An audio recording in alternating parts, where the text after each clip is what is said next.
வாய் மற்றும் பற்கள் சுத்தங்கிறது மிகவும் முக்கியமானதுங்க.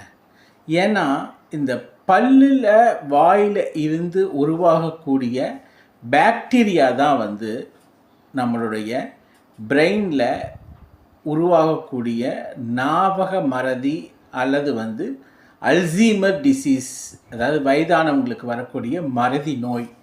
அந்த அல்சீமர் டிசீஸுக்கு நம்மளுடைய வாயிலிருந்து உருவாகக்கூடிய பாக்டீரியா தான் காரணம்னு கண்டுபிடிச்சிருக்காங்க. ஸோ அப்போ நம்ம ஓரல் ஹெல்த்தும் ஓரல் ஹைஜீனும் ரொம்ப கரெக்டாக இருக்கணும். ஸோ எப்பெல்லாம் எது சாப்பிட்டாலும் வாயை ப்ராப்பராக வாஷ் பண்ணணும். அப்புறம் ப்ரஷ்ஷிங் ப்ராப்பராக பண்ணிவிட்டு அடிக்கடி நம்மளுடைய வாயில் கிளின்சிங் பண்ணிவிட்டு ஹைஜீனை மெயின்டைன் பண்ணணும். அப்படி மெயின்டைன் பண்ணினா தான் நம்ம வாயிலிருந்து உருவாகக்கூடிய பாக்டீரியா மூலமாக அல்சீமர் போன்ற வியாதிகளை நம்ம தவிர்க்க முடியும். நன்றி, வணக்கம்.